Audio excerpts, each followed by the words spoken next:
खबरों पर डालते हैं विस्तार से नजर और बात पहले बिहार की। 6 नवंबर को होने वाले पहले चरण के बिहार विधानसभा चुनाव के लिए आज शाम को प्रचार अभियान थम गया।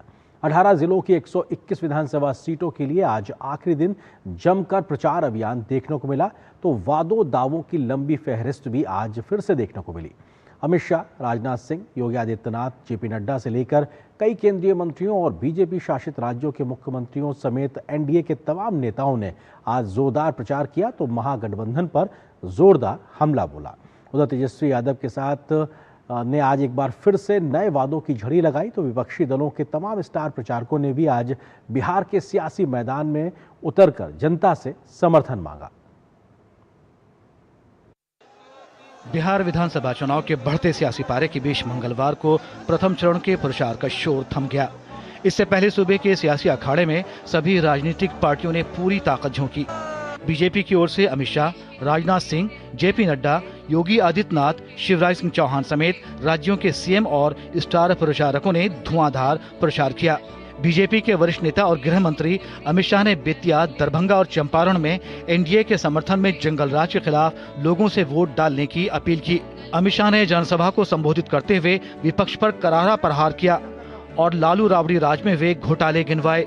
साथ ही कांग्रेस को भी आड़े हाथ लिया। वरिष्ठ भाजपा नेता राजनाथ सिंह ने राघोपुर में जनसभा को संबोधित करते हुए विपक्ष पर निशाना साधा। उन्होंने कहा कि जब भी यूपीए सरकार सत्ता में आती है तो विकास पर ब्रेक लग जाता है। एनडीए के समर्थन में लोगों के बीच बड़े जन समर्थन की अपील के साथ केंद्रीय मंत्री शिवराज सिंह चौहान ने पटना में रोड शो किया।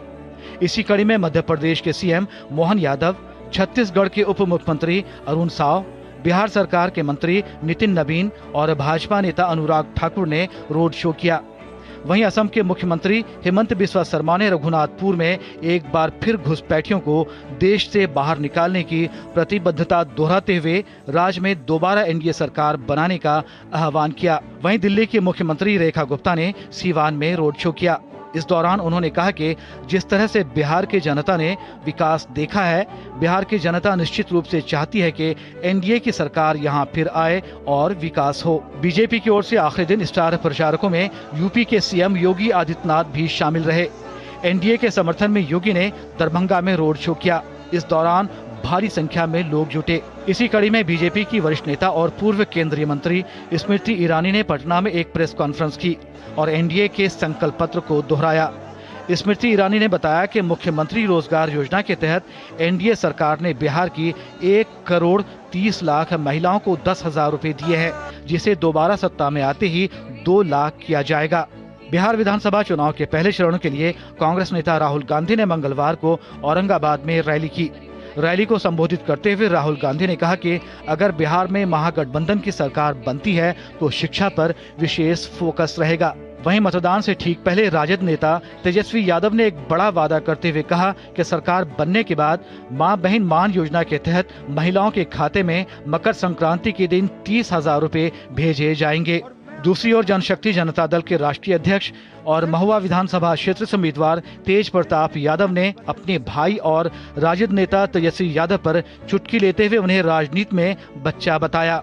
जन स्वराज पार्टी संस्थापक प्रशांत किशोर ने भी तेजस्वी यादव की घोषणाओं पर तंज कसते हुए कहा कि तेजस्वी यादव चुनाव हारने वाले हैं, उन्हें सोचना चाहिए कि वो रिटायरमेंट के बाद अपने लिए क्या करेंगे।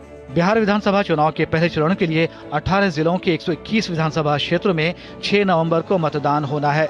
चुनाव आयोग ने शांतिपूर्ण मतदान के लिए पर्यवेक्षकों की नियुक्ति की है और मतदाताओं को प्रोत्साहित करने के लिए कई कदम उठाए हैं। पहले चरण में जिन दिग्गजों की किस्मत दांव पर है, इनमें दोनों उप मुख्यमंत्री सम्राट चौधरी और विजय कुमार सिन्हा का भी नाम शामिल है। इसके अलावा अन्य प्रमुख उम्मीदवारों की अगर बात करें तो इसमें लालू यादव के दोनों बेटे तेजस्वी यादव और तेज प्रताप यादव का नाम भी शामिल है।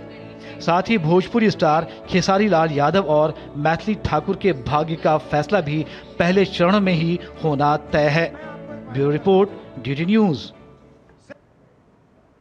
तो पहले चरण की 121 सीटों के लिए आज प्रचार थम गया, लेकिन आज आखिरी दिन भी जमकर धुआंधार प्रचार देखने को मिला। पक्ष हो या विपक्ष, दावों प्रतिदावों का दौर आज भी रहा। लेकिन पहला दौर क्यों है खास, आंकड़ों के नजरिए से आपको बताने की कोशिश करते हैं। बिहार विधानसभा चुनाव में पहले चरण में 121 विधानसभा सीटों पर वोटिंग होगी। इनमें 19 सीटें आरक्षित हैं और ये सीटें 18 जिलों में फैली हुई हैं। और कुल मतदाताओं की पहले चरण की अगर बात की जाए तो ये 4.25 करोड़ के आसपास है, जिसमें पुरुष मतदाता लगभग 2 करोड़ के आसपास है और 2.25 करोड़ के आसपास में महिला मतदाताओं की संख्या है। तो अपने आप में ये 121 सीटें भी बहुत निर्णायक हैं अब की बार की सरकार को तय करने के लिए, और ये पहला चरण बेहद खास होने वाला है। पहले चरण में कुल प्रत्याशियों की अगर बात की जाए तो 1314 कुल प्रत्याशी हैं, सभी दलों के और निर्दलीय सभी मिला के। पुरुष प्रत्याशी इसमें लगभग 1192 हैं, जबकि महिला प्रत्याशी 121 हैं। और पोलिंग स्टेशन जो शहरी और ग्रामीण क्षेत्र दोनों जगह हैं वो 45,000 से ज्यादा बनाए गए हैं। और हम जानते हैं चुनाव आयोग ने इस प्रकार की व्यवस्था की है कि किसी को भी वोट डालने के लिए ज्यादा दूर ना जाना पड़े, उसकी मतदाता की सहूलियत को ध्यान रख के ये संख्या बढ़ाई गई है। और प्रति मतदान स्थल यानी प्रति बूथ पर भी वोटर्स की संख्या को कम किया गया ताकि लंबी लाइनें ना लगने पाए। तो ये कोशिश चुनाव आयोग की तरफ से भी लगातार की गई है। 2020 के विधानसभा नतीजों की बात की जाए उन सीटों पर जिन पर 6 तारीख को वोटिंग होगी, यानी कि पहले चरण की 121 विधानसभा सीटों पर 2020 में 5 साल पहले ये थे चुनाव नतीजे। उस वक्त की इन सीटों पर आरजेडी ने 42 सीटों पर जीत हासिल की थी, बीजेपी 32 सीटों पर, जेडीयू 23 सीटों पर जीती थी, कांग्रेस 8 सीटों पर जीती थी और सीपीआई एमएल यानी माले 7 सीटों पर उसने जीत हासिल की थी। तो ये अपने आप में उन बड़े जीत का आंकड़ा है जो 2020 के यानी 5 साल पहले के इस पहले चरण की 121 विधानसभा सीटों का आंकड़ा है। इसी प्रकार से कौन पार्टियां थी जिन्होंने कम संख्या में ही सही लेकिन जीत हासिल की थी 2020 में, उनमें वीआईपी पार्टी ने 4 सीटें जीती थी, सीपीआई ने 2 सीटें जीती थी, सीपीआईएम ने 2 सीटें और एलजेपी ने जो उस वक्त 1 सीट जीती थी 2020 में, वो इकलौती इसी पहले चरण की सीट थी। तो अपने आप में ये बेहद महत्वपूर्ण है। एक तरीके से कांटे के मुकाबले के तौर पर एनडीए और महागठबंधन के बीच के इस दौर को देखा जा रहा है, जहां पर 2020 के नतीजों के आधार पर देखा जाए तो एक तरीके से कांटे का मुकाबला है। अगले तथ्य की अगर बात की जाए तो किस प्रकार से क्षेत्रवार यहां पर जो सीटें हैं वो कितनी है, क्योंकि अलग अलग सिफोलॉजिकल रीजन है, उनमें मगध, अंग, भोजपुर, कोसी, मिथिला और तिरहुत का जो इलाका है वो इस पहले दौर में आता है।